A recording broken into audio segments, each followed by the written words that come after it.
HRN listeners. As we celebrate our 15th year, we are deepening our commitment to giving voice to the next generation of food systems storytellers, and we need your help. Our internship and fellowship programs help activate new possibilities for underrepresented and underestimated young people through experiential journalism, audio engineering, and production training. Through these unique programs, HRN helps food equity stewards build essential workforce readiness skills that expand their potential and foster economic mobility. Please consider supporting these critical programs. And with a minimum donation, you can be entered to win a dinner for two at an amazing restaurant in one of 8 cities and tickets to a concert at a great venue in one of those cities. We have incredible partners across the country who have donated, as they also share our passion for helping to educate the next generation of food systems storytellers. Check out heritageradionetwork.org/15 to donate and enter to win today. That's heritageradionetwork.org/15 to donate and enter to win today. And make sure you donate before March 31st. Thank you. This episode is brought to you by Wisconsin Cheese. Wisconsin cheesemakers produce over 600 varieties, types, and styles of cheese. That's twice as much as any other state. Learn more about Wisconsin's cheesemaking history at wisconsincheese.com. This week on Meat and Three, we're ringing in the start of our 5th season with dispatches from Portland, Oregon's biggest food festival, Feast Portland. We're bringing you words of wisdom on launching a food business from food blogs. Most acquaintances from high school have now tried to start a food or fashion blog in some sense and quit very quickly afterwards. To ice cream shops. Every city you go to, the Salt and Straw is completely different than any other city. We'll bring you insights and anecdotes about the business of the business. We were like, cool, we're going to do this. We're going to try to raise $75,000 and we'll see what happens. And it was like the most gut-wrenching, miserable month. Tune in to Meat and Three, HRN's weekly food news roundup, wherever you listen to podcasts.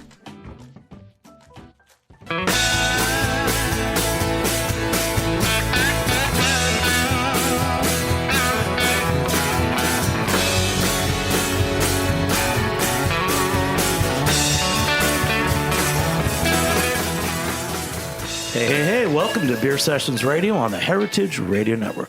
Hey guys, this is September 2019. We've got a special cast of characters on the show. The 10th annual Pig Island is coming up this weekend in Brooklyn. By the time you listen to this, it will have been long gone, but we got a chance to meet with some of the interesting barbecue and pig farmer legends that are part of this Pig Island community.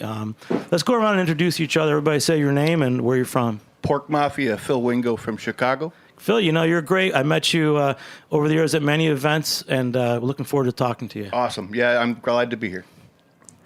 Max from Texicana Barbecue. I'm actually working at Juicy Lucy's Staten Island. I'm from Texas. And Max, we met him this year. He came up to New York from Franklin Barbecue, and he helped Juicy Lucy's win the Brisket King NYC. Yeah, it was a very great and intense experience. I still remember. I'm not a very competitive guy, but that day was pretty cool. I won't regret it at all. I think he's competitive, Phil. What do you think? Yes, very. And our pig farmer friend. Hey now, Tank Jackson, Holy City Hogs. Well, you're down in Charleston, South Carolina, right? Yes, sir, I am. Actually, I live on Wadmalaw. It's a little island about 10 miles south of Are Charleston. you accentuating your accent, Tank? No, just a little bit, yeah. Well, this is a great show. You know, this kind of all started back in April. There was an event at Pig Beach, which is also in Brooklyn. There's in the memory of Jeff Mishner, a pitmaster who died. Coming up again. Good dude. It's pretty sad, but that's where Phil was there and Tank was there, and it was the first time I met you guys. Let's talk a little bit about just first how you guys got involved in what you're doing, barbecue rubs, pig farming, and then we'll talk more about other subjects. So I got into barbecuing going to Memphis in May right off the bat. That was the first thing I did. I was already catering a little bit, but as far as barbecue, Memphis in May was the first thing I went to. And then I got into the seasoning business from that and picking up customers along the way and picked up here in New York customers. So that's where I got into Pig Beach, that they are my customer. I make their seasonings and their sauces for them. So how do you do that? I mean, I'm interested because a lot of people have talked to you and said, wow, I'm interested in doing a label. I got a certain rub I want to do. So it's a little bit of a volume game. if you can buy enough and sell enough of what you're trying to put forth, you could get a pretty good price for it. So a guy has a recipe, we could take it, and the lab will take it and make a sample of it, and then you give it back to them for a test cook.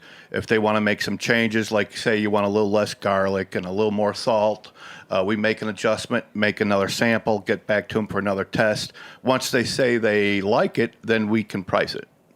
And what are some of the more interesting ingredients that you're working with now that are chefs requesting? Oh, cumin.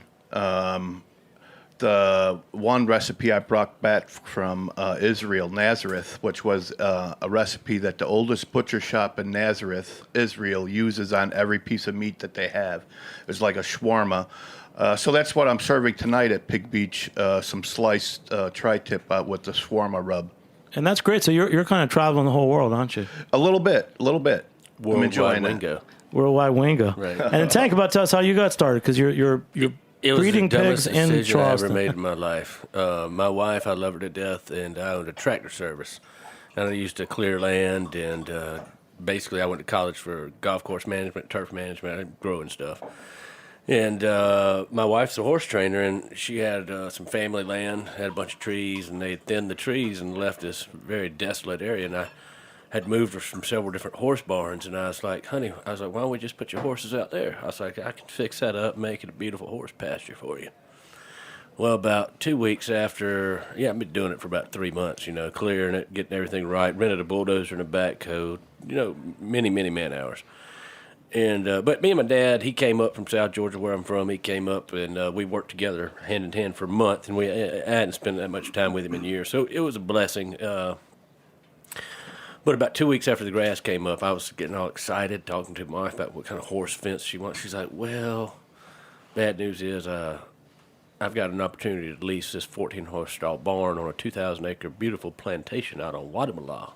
At the time, we lived on Folly Beach. And I hope you're still there when I get home, Folly. There's a hurricane coming through right now, Charleston. My wife's pretty upset.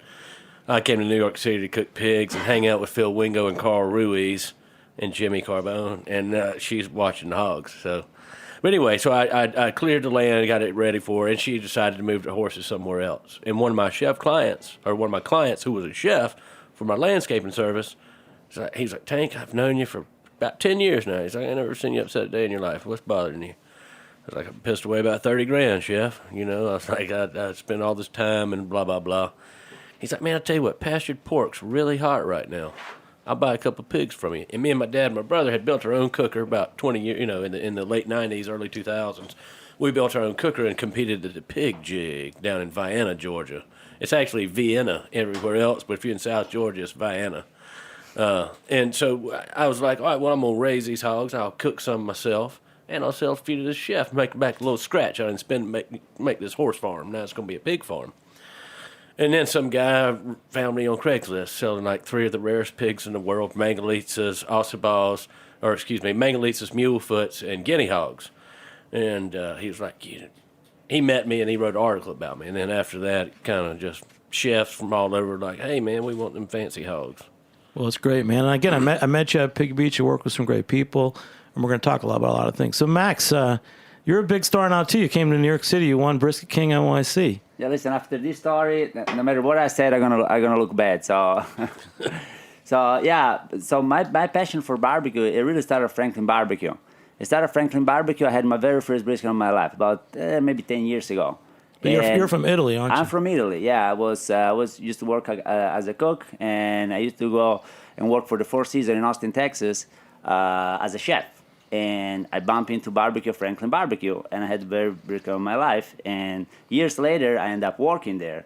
So all my paths started in a trailer in Texas, and I gave up, pretty much all my chef career. So I want to learn this. I just was that intense. It took me a while, to pick it up, different style, different thing. When you cook barbecue, you feel like more like you are a mechanic or something. It's you're working with your hand. It's very apart from a chef life, on my opinion. Actually, for the barbecue that I do with offset smoker, like fire, and stuff like this. And then I moved to consulting, and I felt like I was out of the smokehouse. I could go in Brazil, I could go in Italy, have a collaboration with so many people. That's how I met Phil at Memphis in May, and I really, really like this fact about sharing. I have no secrets. Everybody, love my story on Instagram, keep texting me, messaging me. I give away all my recipe because it's not really a recipe that makes any difference. Is the extra love. Is that I'm focused about the 3%. The 97 is the recipe, but that 3% makes your product. With so you don't just plug it in and time it and walk away 12 hours later. That's it. Just a quick check. The eye is really the love. I think the closest craft to that is artisanal baker. Exactly. Yeah. Exactly. Yeah. I feel much more of a baker, and that's pretty much it. Phil, that's, talking about barbecue, you always wonder, what is the secret? There's those guys in North Carolina, they've got the Real Q site.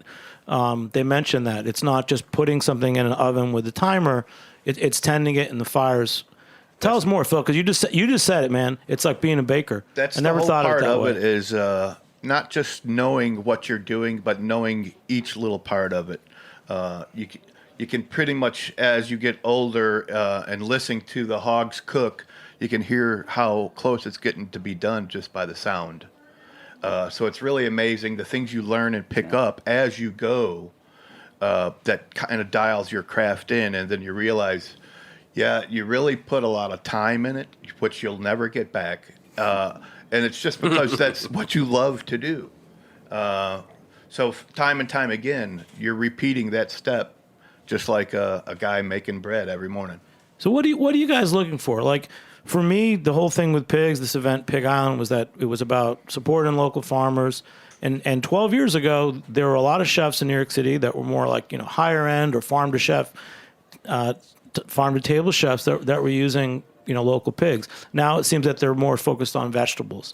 How do you take someone like Tank? Tank, you're fairly new. You're new to it. You've been raising your pigs. How does a guy like Phil coach you, or what do you have to learn from him? Because you're cooking barbecue, but you're really focused on getting the best out of your pig. It's all about that fat. So we really concentrate on the flavor of the fat. So pigs are like wine; they're flavored like the terroir. So my pig's gonna taste different than somebody else's pig in New York, just because it's flavored by different bugs, roots, plants. So I think the biggest thing I can look for from a guy like Phil, is they really can tell you, the differences in how much fat. Sometimes it's too much, sometimes it's not enough. That's probably the biggest thing working with your barbecue guys, is knowing the right amount of fat that they need. And Phil, how for you, seeing, I want to kind of get to the point of talking about pigs and heritage pigs. That's kind of where I want to go with it, but I want to have your expertise in there.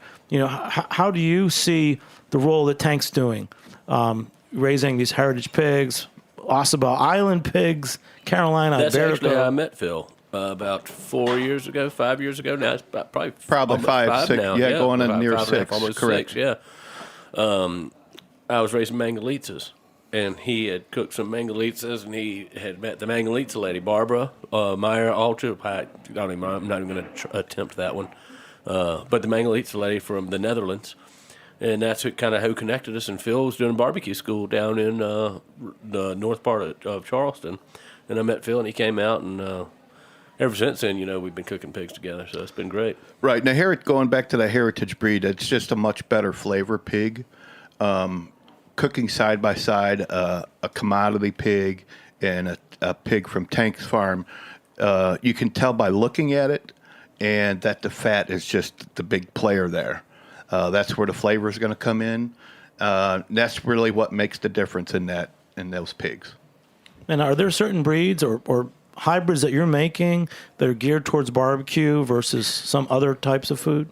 So we created one called the Sawega King, and I've got about 9 different heritage breed hogs in there, and one of us got 7th place this year at Memphis in May, whole hog.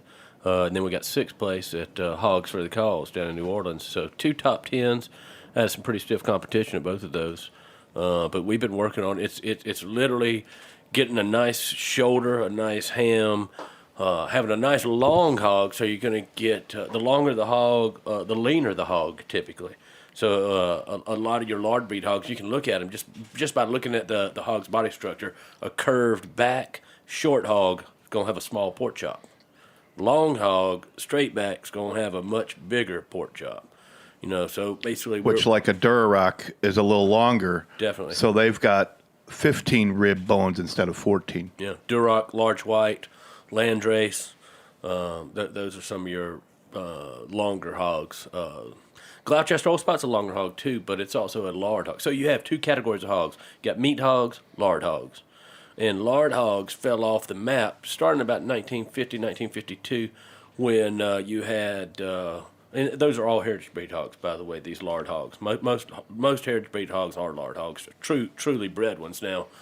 Like the Berkshire lard hog, Hampshire lard hog. Now, a lot of those have been thinned up now for the show. That's the other thing, boy. Show pigs have screwed up hog genetics. What's a show pig? 4-H show pigs. It's kind of like anything competitive. You're gonna see people go crazy to one extreme. So they're looking for what? Bigger? They want them to look like pit bulls. They want them to look like little Arnold Schwarzenegger bodybuilders at these show rings, and that's not how you want your hog to So look. it's like people that raise dogs. They're looking 100%. The pigs look like they can barely walk. Yeah. Yeah. And but no fat whatsoever. And like fat's where the flavor's at. The meat of a hog is not flavorful. The fat of the hog is where the flavor's at. All the people that have to inject, use sugars, all these different. I'm trying to think of a nice word. I'm trying not to curse on the radio. Bastardizations of pork, in my opinion. You're taking hogs raised on concrete, which, don't get me wrong, I can appreciate what that concept did for America, but it ain't the tastiest hog. It's the cheapest hog. It's the fastest hog they can produce. It's cheaper, faster, and more efficient to produce, and that serves a purpose so everybody can afford to buy meat, and I can appreciate that. Great. I'm going to just switch this. So pigs, to me, like when I think about barbecue, New York City wasn't really a great place for barbecue not that long ago. And it was pulled pork, but it was mostly about sauces. And now that with the great rise of like hometown barbecue, in New York City, there's, this interest in brisket. But for other places, like so in Italy, to me, there's other cultures that have a pig culture. I love pork. People love ham, they love bacon. But you being from Italy, what's the pig culture that you think of? Because I feel like that's where we have to go with this. Yeah, in Italy, what we have, we don't have good ribs, but anything outside of the pig is great. We make great prosciutto. The shoulder, they're amazing. The pork shoulder in Italy is amazing. And what we use that I see more and more, I see more local butcher in Italy. So you really can go talk to your local butcher, and he will butcher the pig. And things that over here in the States, you don't see it, because you call a guy, you send you the pork already cut and stuff like this. So it's becoming harder and harder. So in Italy, and every village do their own sausage, their own what we call a trippa, with the interior of the pigs and those sort of things. And each little village had little different recipe. So when I come from Calabria, it's very, very interesting. The nduja. Nduja is like a spreadable sausage. It's the hot chili from Calabria. They are particularly sweet and hot. So that fermentation, you let it sit overnight with the fat of a good pig, and it's very high fat content, like almost 70% fat. And that is quite amazing. So I've seen in Italy they're much more versatile. They use the whole animal. The same thing I've seen in Latin America, being in Brazil, being in Venezuela, being in Lima, Peru. They consider the whole animal, not just few cuts of the animal. The cuts are potentially larger. They don't focus on ribs. Sometimes even just looking at the volume of Juicy Lucy, we're cooking 100 rack ribs a day. And think about it. What to do with the rest of the pig? It's 50 pigs. Yeah. So it's I feel that the way it's going over here, it's not very much sustainable. In my opinion, same thing with brisket.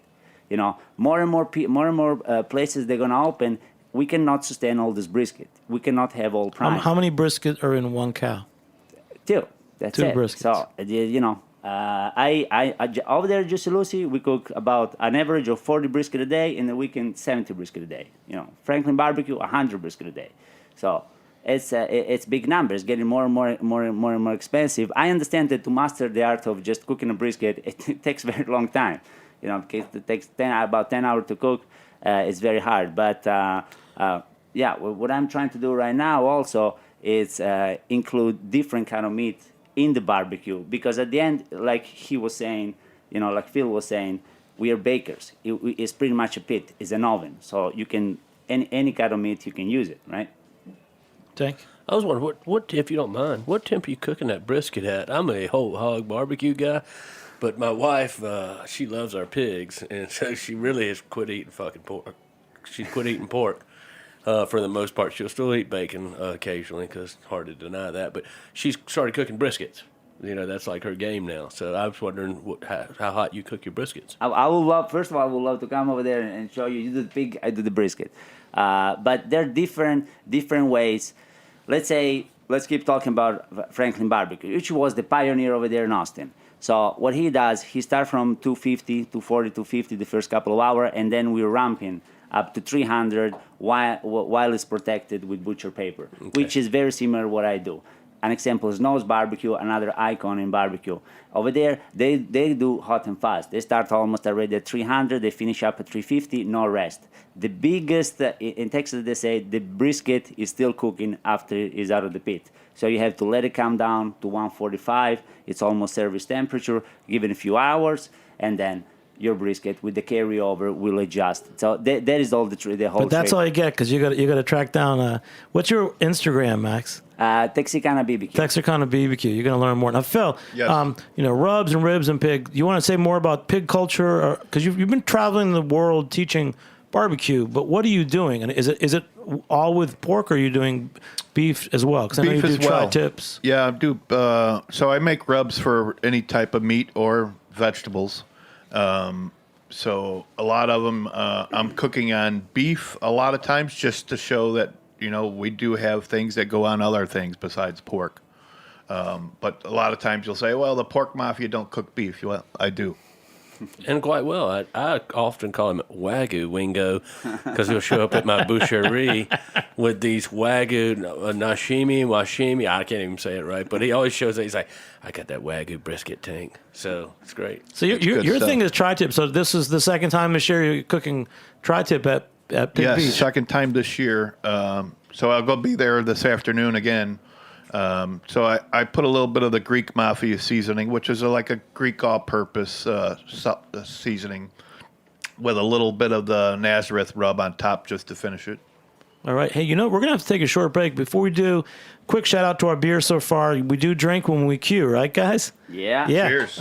We had the Peels Lager, which is something a staple here at Roberta's Pizza, and we have the Roberta's Pizza Gate. That was good. Which is pretty awesome. So we'll take a short break. Amanda will be right back in a minute on Beer Sessions Radio.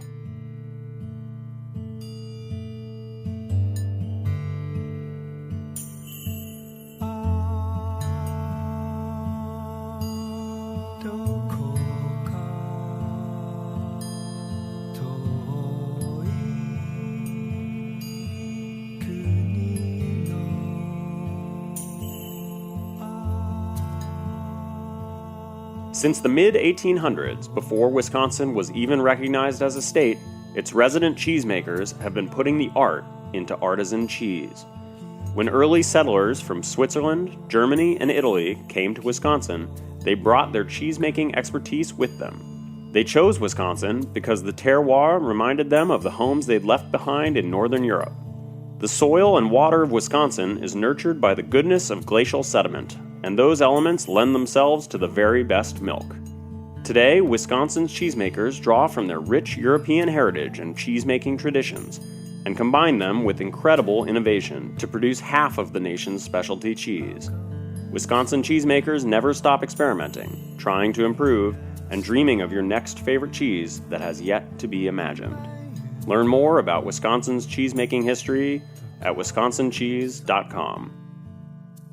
Hey, welcome back to Beer Sessions Radio on the Heritage Radio Network.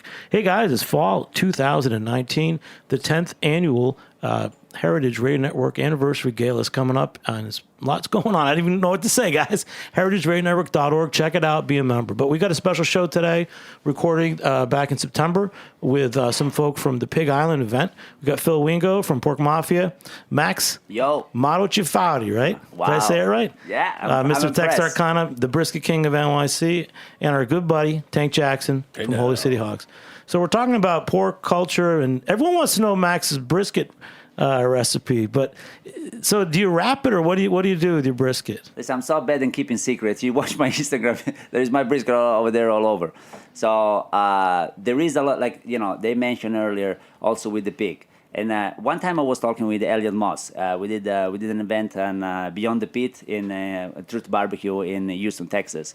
And he was behaving like... What's his place? I know him, Elliot Moss. Buxton Hall. Buxton Hall. Good dude right there now. Yeah. He's doing heritage breed, outdoor raised, like pasture raised pigs. So that's a rarity in the barbecue world. Somebody, it's a lot more money to buy that pig. And anyway, I'm sorry. Go ahead. Yeah, Max, killing it. And the way he was explaining to me, it was actually, like those guys that were explaining, and the way I talk about brisket. So we are focused more in how to break the fat, how the flavor, and the flavor. He told me, taste the fat of the pig, and it was sweet, and I was so impressed. I say, it depends what kind of temperature you're cooking the pig, that it will release the flavor. And it's very much the same with the... hold on, I have a beer break. Yeah. What's the next beer, Phil? Does it say on the can? Can't tell with all the cans what the beer is sometimes. Interboro. Oh, nice. I've had this. Interboro. That's a Interboro Roberta's special IPA. That's a great big one. And we're always keeping track. Our buddy is logging in all the beers we taste on Untapped right now. So, and having this experience with him, we were cooking. I was doing other things, but we spent the overnight. And the overnight in barbecue is a magical event that you get in touch with. You go to an intense emotion because you're tired. You're doing a lot of stuff, and you relax and you start talking, and people open up. Start drinking and stuff like this. So what do you usually drink when you barbecue, since this is a beer show? Listen, the truth of the matter is I can't drink. They make me so sleepy. I can't drink at all. When I'm not seriously barbecue, whatever. I love IPA, actually. My best beer is IPA, but as soon as I touch a beer, I fall asleep instantly. So let's just, Tank, when you came in, you ordered a drink. It was in a stem glass. What did you order? That's the Woofer Estate. That's a delicious rosé cider. Rosé cider. It's one of the finest in the land. I really enjoy that when I'm a cider fan. I like beers. I mean, I enjoy all the alcoholic beverages most of the time. I mean... But cider and pork, that's a pretty good combination. Well, I also get the gout when I drink too much beer. Let's just be honest. This guy's not a good guest. We can't talk to him about it. Forget. And Phil, what do you drink when you're cooking? Normally, if I'm having a beer, it's just a Budweiser or something simple like that. Years ago, I used to drink 3 bottles of wine a night when I was in the kitchen, but that was a different time, right, boys?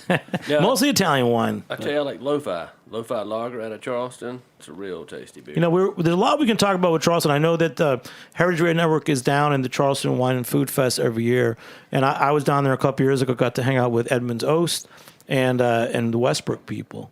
So Yeah. Lo-Fi you like? Yeah. Westbrook's good too. Holy City is good. We've had quite a beer renaissance down there in Charleston. It's been real nice. Let's talk about some of the Charleston flavors, because we know that there's barbecue, there's Texas, but to me, you're really unique. I mean, I think of Texas food, Charleston food as being really special. Shrimp and grits, our mutual friend, Hoppin' Robert John Stelling? Taylor, Oh, okay. and Yeah, Robert Robert Stelling from Hominy Grill that closed. Oh, yeah. Charleston, we're very blessed. We have a great... And how you work in your pigs with the Charleston chefs? I've got several snout to tail chefs, and that's what we go for. That's who I want to work with. I want to see the whole pig. Like you were talking about earlier, I'm not into cuts. I want you to value every bit of that pig, because every bit of it's delicious. And the time and effort my wife and I put into it as a small family farm, we don't like to hear anybody be like, oh, I just want ribs or I just want this. Yeah. I'm like, I want you to learn that every bit of that hog's delicious. And some of the best parts of the hogs are the side pieces that people don't even talk about. Like the jowls off the head. I mean, between the jowls and there's just the face meat on the hog is exquisite. Working muscles have so much flavor. But, Snoot sandwich. What's that, Phil? Snoot sandwiches. Oh, totally. But I guess the best thing about Charleston is we have a great culinary scene that the chefs are dedicated to supporting the farmers, and that's what helps. Without their support, I couldn't be doing what I'm doing. So at Pig Island, I saw that you're making dishes with ingredients from a couple other farmers, right? So my good buddy Harleston down in Edisto Island, Harleston Towels, I can never pronounce it right. But he's a small family farmer in Rooting Down Farms, and he makes some of the best collard greens you've ever had in the world. I mean, he grows. So you brought up collard greens from South Carolina. Yep. And what about your ghost pepper sausages? Yeah, so basically it's a ghost pepper and cheese sausage, but I think we're going to try and concentrate most of it on the pulled pork over the collards and have some collard jus and some vinegar-based sauce mixed all together. It's only going to be a one-bite wonder, but we want to hit them in the mouth, really get a little punch. I've brought in Ed Randolph from Handsome Devil Barbecue, and he's got brass knuckles on his... So you're a little intimidated by the New York City chef scene. I wouldn't really call it intimidated. I ain't never really been intimidated in my life. But I love Ed. He's a good old boy. So I brought him in to help me out with some of these New York attitudes. He knows how to talk back. I'm a slow talker, too. Well, let's talk more about what you're doing here. So, Phil, you're going to be cooking. You have a half pig from Flying Pigs Farm. You're going to be cooking with Max at Juicy Lucy's on Friday. Tell us about what you're going to do and your collaboration with him. So I've asked Max to help out a little bit for logistics, and because Max is such a good hand in the kitchen, so why not have a little bit of a place to go to? And we're going to cook the half pig at the restaurant and bring it over to the event on Saturday morning. And is there a special plan? I mean, what do you have there? Are you going to cook it in your brisket smoker? Yeah, listen. I mean, do you mix pork and beef? It's exactly. It sounds very easy, but to squeeze them in with the volume that we're doing, to squeeze it in, half pig is not easy. So we have to go pick it up during the morning. So there is a little bit of logistic involved. We have a time like a good 10 hour that my smoker are empty. We have to squeeze them in, pump them up, and so you had one of the half pigs, right? Yeah. So it's about 120 pounds. Yeah, you're going to do it for what, 10 hours? Yeah, I would say every bit of 10 hours. Yeah. And what are you going to put on it? You're going to put what rub? So I'll be using a Pork Mafia Memphis mud rub on it. So that's a big thing. I always think about rubs on ribs. I didn't really come up through the barbecue scene, so I never think of rubs or sauces. What else can you do with the rubs? You use it just on the outside of the pig? So I do like it on the cuts. outside of the pig just to create a little bit of bark on the bare meat. But as you're pulling the pig, normally if the pig is cooked upside down, I normally just pull the bones out, mix it up a little bit. I'll add a little more seasoning, but that's about it. You might need a little apple juice if it feels a little dry. Apple juice is always a good thing with pork. But that's really about all I do. No injections anymore. I don't inject anymore. And then, Max, any secrets you're going to learn from Phil? Have you worked with him before? I met Phil at the Memphis in May, and I was like, this guy, hello, I'm Max, it was Phil Wingo, I went over there. He was super extra nice. He didn't even know me, give me, this is a couple of bags of wraps and stuff like that. And then we kept in touch. And here we are sitting in New York together. Worldwide Wingo. Worldwide. With the Wagyu Wingo. Tank, I want you to write down all your Wingo-isms. Well, no, we got Wagyu Wingo, Worldwide Wingo, and then if you hang around a few more hours, I'll probably come up with a couple new ones. Yes, you will, I'm sure. Well, this is going to be a fun weekend. I'm looking forward to it. Tank, so you're also cooking. It's kind of cool. The out-of-state chefs come in and get to work out of some New York City restaurants, which you guys all coordinate yourselves. I love that relationship, in the barbecue community. Tell us, who are you cooking with? You're cooking at Hometown Barbecue with one of your pigs. So, who's your buddy over there? We know Billy Durny, and big power to him. He's a great Billy guy. Is barbecue awesome. mayor of New York. He's killing it, right? He's such a larger-than-life character. Everybody knows Billy. But Dave Gill, down from Australia, or up from Australia, I guess, depending on how you look at it, I guess up, yeah.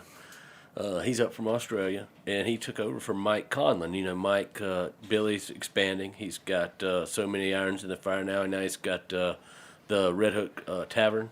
And Great restaurant, Red Hook, Van Brunt Ave. Isn't that awesome? We'll probably go there this weekend, hopefully. Hopefully. Yeah.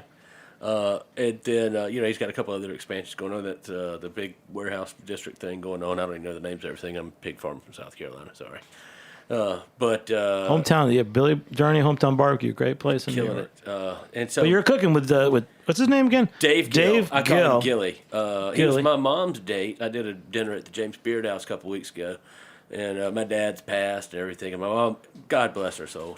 God bless her heart. He's a gentleman. He passed the. Yeah, So barbecue guys are gentlemen. He was. I was like, Dave, I was like, you busy? He's like, no, I'm not busy. I was like, great. I was like, why don't you come to my James Beard dinner? And I was like, oh, by the way, you're going to be my mom's date. And so he had a blast. They had a great time. And my mom had a blast. So it worked out great. And then I told him I was coming up to do Pig Island. And he's like, man, it's IKEA. It's right around the corner from hometown. He's like, what do you need? We'll help out. They're friends of the firefighters, too. They want to help out, do anything they can, NYFD. And so Dave was like, helping me do everything. So we're going to go over there and set up camp. And that's where I'll be cooking the pig. And then morning of, I'll just pull my smoker over there. And you're coming up to New York a lot more than you used to. So you've also brought up sausages. Tell us, who you're selling product to and what New York chefs are buying from you. So we've got Rocco DiSpirito at the Standard Highline Hotel. Standard Highline Hotel. Standard, yeah. They're doing our bratwurst and our cheddar wurst. And then Carl Ruiz, Sabre Chef. Y'all know him. La Cubana. La yeah. Cubana, yeah. So Carl, I met several years ago at Memphis in May. And Carl ate my pork there. And Carl made us lunch today. It was outstanding. Oh, God, right? Fried snapper, like fried whole red snapper with some Cuban spices and a little lime on top of it. Boy, it was killer. Dynamite. But so Carl, I was bringing Carl pigs at La Cubana. Still, if you eat a lot of the pork dishes there are ours.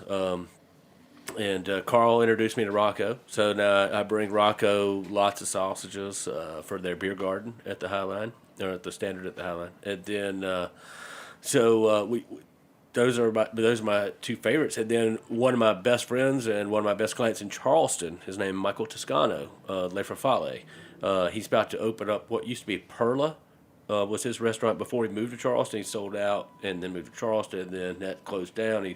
He's opening it back up, except it's now going to be called Toscano. Well, you've got Paul with you, Paul Chaney, great photographer. I'm looking forward to seeing all the places you guys in New York.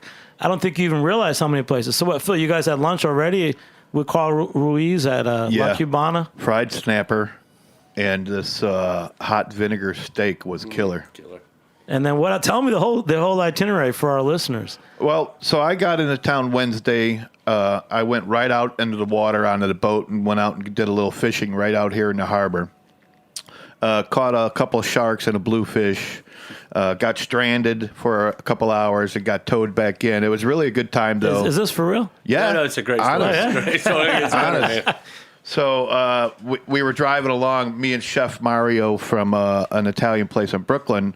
He took me out, and he was driving along in the boat and hit something under the water, and it spun the propeller off. So we got stranded, and by the time we waited for the towboat, we were able to fish. In front of the Statue of Liberty. Right by the Statue of Liberty. Couldn't beat it. Great New York Harbor. So that was yesterday. You went to. You're going to be at. Pig Beach tonight with Matt Abo, who's our buddy. Yep. And then tomorrow evening with Max at Juicy Lucy. Oh, and, nice. And Tank's going to be at Hometown Barbecue Friday night, right? I am, but I'm actually not serving anything. I'll just be camped out cooking this. You'll be there doing some work, but I'll be doing some work. We'll give it a shot. If you're over there, neighborhood. you should check out Billy Durney's new place, Red Hook Tavern, and Hometown Barbecue. I imagine I'll be drinking a few beers. So let's go back to Heritage Breed Pigs, because this show is actually founded. Heritage Foods USA was founded by our radio founder to talk about heritage pigs. How is that fitting into barbecue? That's the thing I want to know, because I feel like I said, in farm to chef, the farm to table scene, it got away from pork and local pigs. It seems like that's feels like barbecue guys care about their meat. I mean, looking at Max from Italy, I know in Italy you care about your meat. In Spain you care about your meat. You know, we've got Rodrigo Duarte in Newark, who's brought his own Portuguese Iberico over, and he's growing that in Jersey. Phenomenal pigs, phenomenal. So, you know, I knew, and we were going to have Peter Kaminsky on, but he couldn't make it. You were inspired by his Pig Perfect. Great book. So what's the role of, do you think that barbecue can grow and embrace more heritage pigs? Is that a way for, you know, farms to flourish and for, you know, food to get better? Or is it always going to be a niche market? It's definitely a niche market.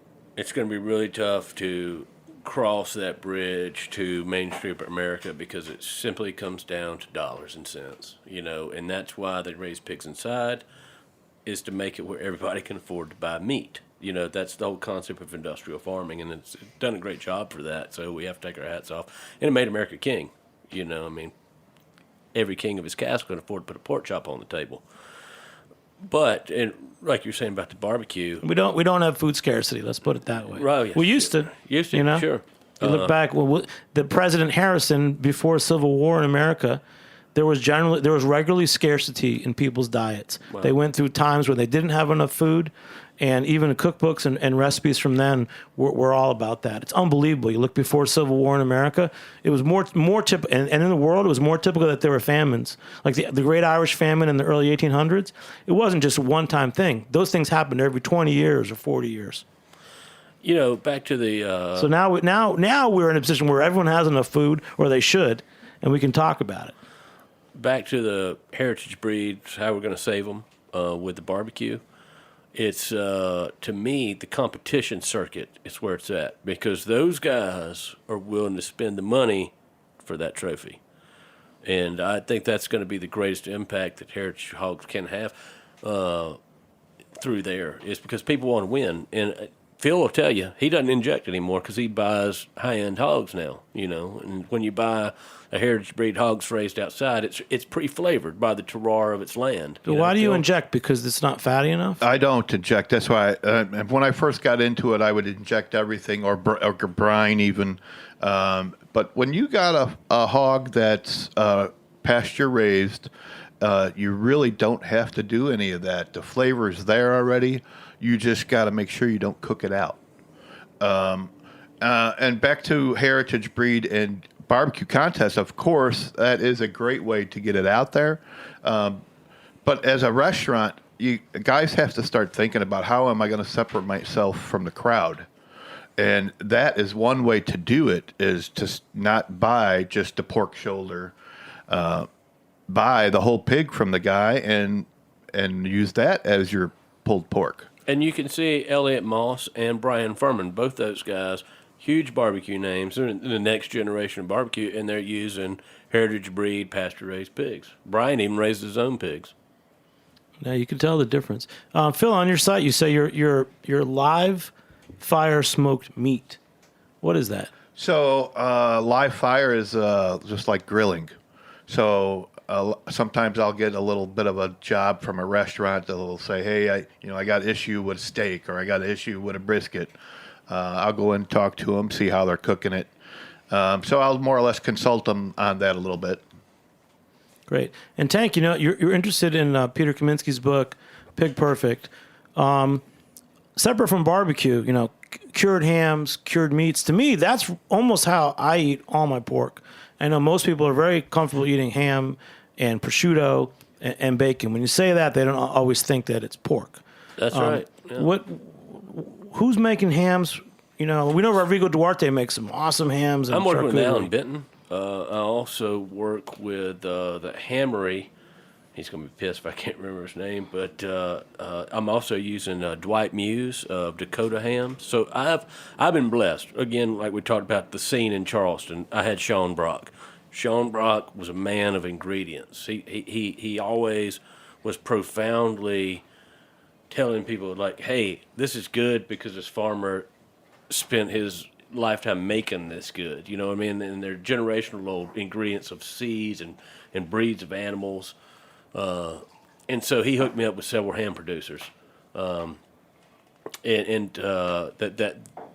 one of the greatest attributes we got going right now is our cured hams, We can sell them faster than we can make them. And what do you call them down there? Do you call them country hams? So I call it redneck prosciutto, Carolina Iberico. Well, kind of like Wagyu Wingo, Worldwide Wingo. I start talking, I'd come up with several different names for stuff. What about in the rest of the country? Cured meats, cured hams. In Chicago area, it's a very big item. A lot of the Italian markets have all their hanging sausages drying. So it's everywhere in Chicago area, and it is some of the better items, cured pork items. And then, do you think is there an overlap between barbecue and cured meats? When I think of meats and culinary, to me it's all one world. You might smoke some meats, you cure some other meats. Again, Rodrigo Duarte in Newark. I'm mentioning him because when we first started talking about doing the Pig Island event, Tank said I'm going to come and compete with him because he's the king of ham in New York. I'm really But we excited. don't even know too much about Rodrigo, other than he keeps showing up and doing what And no winning. one else is doing in the Northeast. Just like Phil, I met Rodrigo through Barbara. Now, I've never met Rodrigo in person. We are literally social media. And I will say this, there are so many negative aspects of social media out there. But one of the greatest aspects is the connectivity that I've been able to use it for my hogs. Like meeting Phil, meeting all kinds of people from all over the world that have this experience and this knowledge. Like you were talking about, willingness to share. Yeah. That's people who are trying to build a better community. They want things to be better. Like Hoppin' John. Hoppin' John's been such an advisor to me on my cooking and as well as ingredients. So it's literally having people that are for the community. You know what I mean? The first Pig Island in 2010, Yeah. Hoppin' John Taylor came up and cooked with one of our New York chefs, Sarah Jenkins. Oh, nice. That's awesome. Yeah, I had been buying his grits for years. But also, there is something in karma about sharing. Every time that I share something, I'll tell you my latest event at the Churrascada. But I did the Cure Smoked Beef Tongue over there. Every time that I go and share something, you're gonna learn so much more. If you genuinely gonna share something, I end up finding that you're gonna learn more. That's why I keep doing it because. If I gonna share my brisket with him, he gonna teach me so much. Hopefully, You're going to get back more than you're giving. Yes. Yeah, always. But so Max, to me, Italy is that's pork paradise. Different types of cured It is. meats. But you've been to Brazil now. You've been to Texas. I went to Brazil. I'm very fascinated about Latin America and what they have in grilling. So what they have in grilling over there, the way they take in consideration the whole animal and the way they use direct heat is getting in Texas also. The Millscale brothers, they're doing something. Roberto Lerma is doing something. They're moving from the offset, so complete indirect heat, to direct heat. And I smelled that a couple of years ago. So, and I end up to the Churrascada. I just, like you were saying, the power of social media. I contacted this guy. So listen, I work at Franklin Barbecue. I'm a barbecue guy. I would love to learn what you guys are doing over there. And he say, as simple as that, come over. That's it. And that's how it all started, and they end up being a great success, and that's pretty much. Great. One last question. So you guys, first, Phil, tell me about the top barbecue events in the country that are focused on pigs, and then tell me about one or two of the top barbecue pig cooks that you know. So the biggest contest for pork, Super Bowl of pork, I call it, is Memphis in May. I've been going there since early 2000s as a visitor, and then judging, and then getting on with a couple of different teams, and now cook with the guys from Pig Beach that we have a barbecue team called Salty Rinse Barbecue. And so I'm part of their team, and it's just a great group of guys.